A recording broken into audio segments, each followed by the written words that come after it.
No matter what, whether it's Kim Paxton or John Cornyn, anyone would be better. I'm just saying. So again, I just wanted to say thank you specifically to the people of Dallas County. I love you so. Okay, this is Jasmine Crockett, who just said Ken Paxton or Cornyn, the Republicans running for her seat that she just lost, that anybody would be better. We're here to show you right now why that's not true. Wait till you see who they picked, who beat Jasmine Crockett to take her seat if the Democrats elect her. Guys, this is some scary stuff. I want to watch some of this so we can see exactly who James Talarico is. My granddad was a Baptist preacher. I've been a member of this church since I was 2 years old, and now I'm in seminary studying to become a minister myself. My faith means more to me than anything. So, right out of the gate, he talks about he's raised in a Baptist church since 2 years old and also studying to be a minister himself so he can spread his interpretation of God. And you'll see why I said it that way. And I like this last sentence. Faith means more to him than anything. So, how many gods are you allowed to idolize besides God himself when you're a Christian? But if I'm being very honest, sometimes I hesitate before telling someone I'm a Christian. There is a cancer on our religion. Until we confess the sin that is Christian nationalism and exorcise it from our churches, Jesus saves. Christian nationalism kills. Jesus started a universal movement based on mutual love. It's about to get Christian good. nationalism is a sectarian movement based on mutual hate. Jesus came to transform the world. Christian nationalism is here to maintain the status quo. They have co-opted the Son of God. They've turned this humble rabbi into a gun-toting, gay-bashing, science-denying, money-loving, fear-mongering fascist. And as we speak, 2 Christian nationalist billionaires are trying to replace public schools in Texas with private Christian schooling. We are closer than we think to a Christian theology. Now, wait a minute. If you guys have been paying any attention at all, you know that the public school systems have absolutely destroyed the education and trying to indoctrinate our kids to accept transgenderism, to allow the boys to be girls I mean, they're teaching them at 4 or 5. Why do you think people are building Christian schools right now, buddy? I want you to really pay attention to this part of his sermon here, where he really takes a stretch to turn his politics into the Bible. The Bible doesn't mention abortion or gay marriage, but it goes on and on about forgiving debt, liberating the poor, and healing the sick. Christian nationalists like to say this is a Christian nation. Not only is that historically inaccurate, not only is that We were founded on Christian principles, whether sinners have demented that or not is not his room to talk. All Christians are sinners.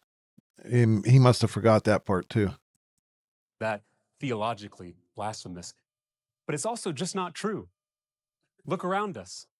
If this was truly a Christian nation, Here he we would goes. forgive student debt. Student debt. If this was truly a Christian nation, we would guarantee health care to every single person. If this was truly a Christian nation, we would love all of our LGBTQ neighbors.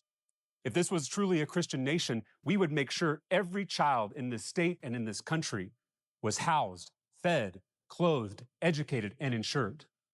If this was truly a Christian nation, we would never make it a Christian Explain to me how God is any relation to insurance. nation. because we know the table of fellowship is open to everybody, He might be the way to ensure your salvation. That's about it. including our Buddhist, Hindu, Jewish, Muslim, Sikh, and atheist neighbors. Jesus could have started a Christian theocracy, but love would never do that. The closest thing we have to the kingdom of heaven is a multiracial, multicultural democracy where power is truly shared among all people, something that's yet to exist. Do you know why it doesn't exist? Because it is impossible. Now, this hasn't been a Republican country for the last 180 years, 250 years. It's been many a times shared with Democrats. And the Democrats, so in other words, this guy's leaning towards socialism is what he's saying. You got to read, not even between the lines, it's pretty clear. He is leaning to, he's going to bring out that democratic socialist statement at some point. I don't know if it's in this video. I've never watched this video, by the way. Christian nationalism is not only a threat to the American experiment in democracy, it's also a threat to the gospel of Jesus Christ. When someone asked Jesus to name his most important commandment, he cheats and gives two that he says are related. The first is to love God. The second, he said, is like it. Love thy neighbor as thyself. It's like it because when I recognize the divine image in myself, I can't help but recognize it in my neighbor, whether they're Christian or not, whether they're religious or not.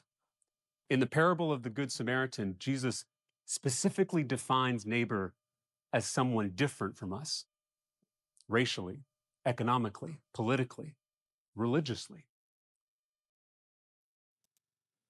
But not so fast. Roll it, Dirk. Okay, I want here's where he goes off the deep end and just loses a lot of people. Modern science obviously recognizes that there are many more than two biological sexes. In fact, there are 6. God. I wish he would have named all 6 of them right there. Did you hear that? He says modern science says there's more than 2 genders. There's at least 6. Is both masculine and feminine and everything in between. God is non-binary. Our trans community needs. So he's making a big argument for the trans community. That last statement, the second one there, was that God is non-binary, meaning he doesn't recognize gender. But I don't know about you guys. I'm pretty sure our God, our Father. It's abortion care too. Defending trans Texans is something we have to do every day at the state capitol. It's hard to imagine a world. So transgenderism is a very, very small, very, very small percentage of the population. But he's vowing to fight for transgender rights every day. Every day. What about everyone else? About prisons. Just because it's hard to imagine doesn't mean you shouldn't. Our southern border should be like our front porch. There should be a giant welcome mat out front and a lock on the door. He's the. Did you hear that? By the way, we're getting these clips from Gutfeld. I just love watching him. That guy just said, after everything we've been through, all these illegal aliens coming in here, a lot of them doing heinous crimes. This guy just said that we ought to have open borders. Then we learn our lesson. Watch London. Watch London. The best. 6 sexes, open borders, trans abortions. God is non-binary. Wow, he's a hell of a moderate Democrat. Jesus. He's called illegals undocumented Americans. Where did he come up with that? He called radicalized white men the greatest domestic terrorist threat in our country. Radicalized white men are the greatest domestic terrorist threat in our country. Have you noticed who's been doing all the shootings? Men in makeup. And during COVID, he claimed that white people spread the virus of their whiteness wherever they go. Is that what got on me? Yes. But Oh, he may have a crap. point, because after listening to him, I'm starting to hate white people. And this guy here just took out Jasmine Crockett. Jasmine, you should be ashamed of yourself. You lost to this.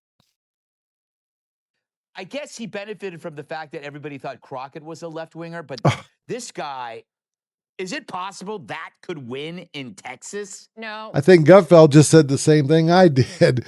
So, can you believe this guy beat Jasmine Crockett? And so for him to sit here and say, like, I'm a moderate, this is the exact example of a wolf in sheep's clothing. And Dems try to do this all the time in Texas. They're like, look, we've got someone that's not crazy. Look at Beto. Look at him. Right. Look at him. Oh, look at Colin Allred. We can totally flip a Texas seat because we can put up someone who looks normal but is actually bat. You know, you make a great point. They claim he's moderate only because he's a white male. They're actually playing the race card. They're saying, like, oh, no, he's Surprise. moderate. Well, none of his issue, by the way, do you think any Latino or black or just men in general will be okay with this stuff once they hear it? I mean, if you're into 5 other sexes, this would be the guy. But for those of us who are just into one, Yeah. he doesn't really represent my values. You know what's Tyrus is pretty funny. they will say anything to get voted in, and I think that's the part that should really bother you. That this guy would go in a church and say prisons weren't necessary. Yeah, spend the weekend. Yeah. Just spend the weekend. You know, and when you come out of your bubble. But this guy beat Jasmine Crockett, and I am devastated. That's mind blowing. Devastated because at least with Jasmine, she didn't have the ability to pretend to be something she's not. Right. So we were going to get entertained, you know, because she's already, what'd she say? It was the Republicans why she lost? Yeah. No, we wanted you to win, darling. Yeah. We were gerrymandering so we could get votes for you in Florida. Yeah. Just to see you get smoked. But again, I've said this, we talked about this today. The Crockett's, the AOCs, these extremes, they have no platform on the main stage because they are just DEI idiots. And she got beat by quite possibly the softest human being ever. He has no backbone, no spine. He's worse than Jello. He'll just go with whatever can get him a vote. Does the gentlelady yield for some questions? The lady yield for questions. The lady yields. Thank you, Representative Noble. What is the 4th commandment? Are you referring to my to the way it's written in the bill? Yes. Okay. So this next bit I'm going to show you, it just happens to be Representative Talarico arguing with Representative Noble. She's trying to get a law passed about the displaying of the 10 Commandments in schools. And this guy who's studying religion, studying for the seminarian, he's just watch and see how he feels. You can tell he is against 10 Commandments being posted in schools. So I know that all of you guys are going to church and state right now saying, whoa, Dragon, look, we don't believe in mixing church and state. And I get it.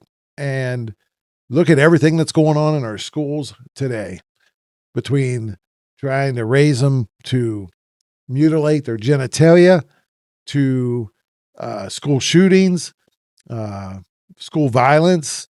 We see almost daily some kind of a TikTok or something of bullies. I mean, it's just, I could go on and on. So you're worried about putting 10 of God's laws in the school so that every day kids can see, do not steal, do not cheat, do not, love thy neighbor, do not fear false witness. Watch. I want you guys to see this. Follow the 10 Commandments rather than telling others to follow them? Maybe they can have a I didn't have it back quite far enough.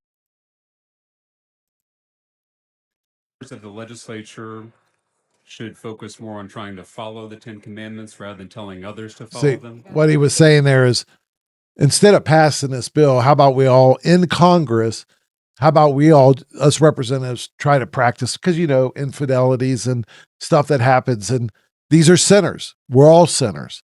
And he's focusing more on Congress as sinners than we shouldn't be voting on this bill, which happened to be a Saturday, by the way. So he brought up the Jewish Sabbath. Haven't posted. He's really fighting it, is what I'm saying. It is incumbent on all of us to follow God's law, and I think that we would be better off if we did.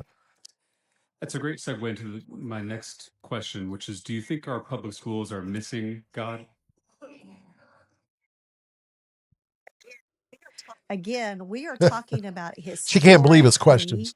what our founding fathers believed. I have a lot of quotes from our founding fathers if you want me to go there.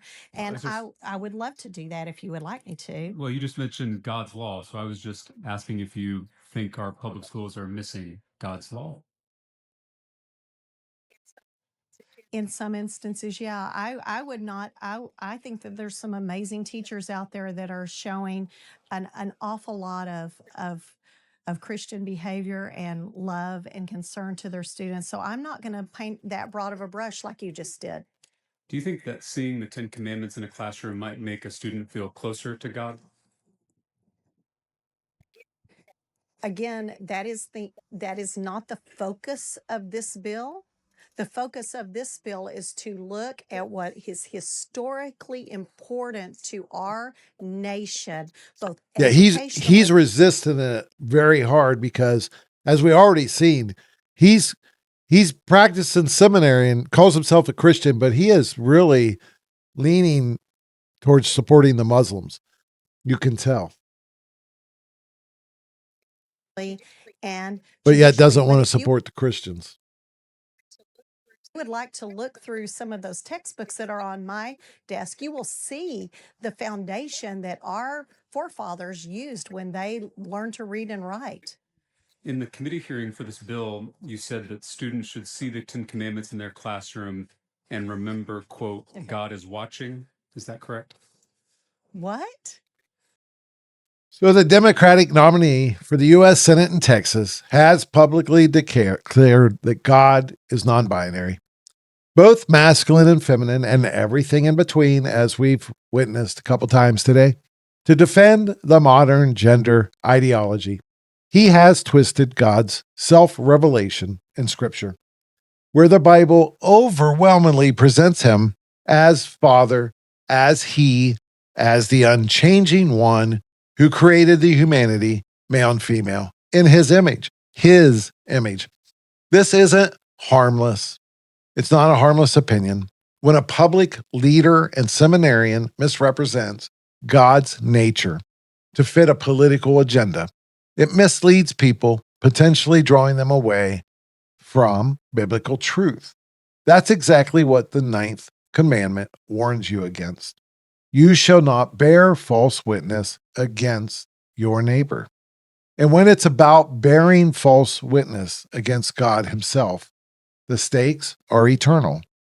Proverbs 6 tells us God hates a false witness who pours out lies. Let's hold leaders accountable to speak truth about who God really is. If this video challenged you, share it, pray about it, and dig into Scripture yourself. The truth matters, especially now. God bless you. God bless the pursuit of His unchanging word. Thanks for watching.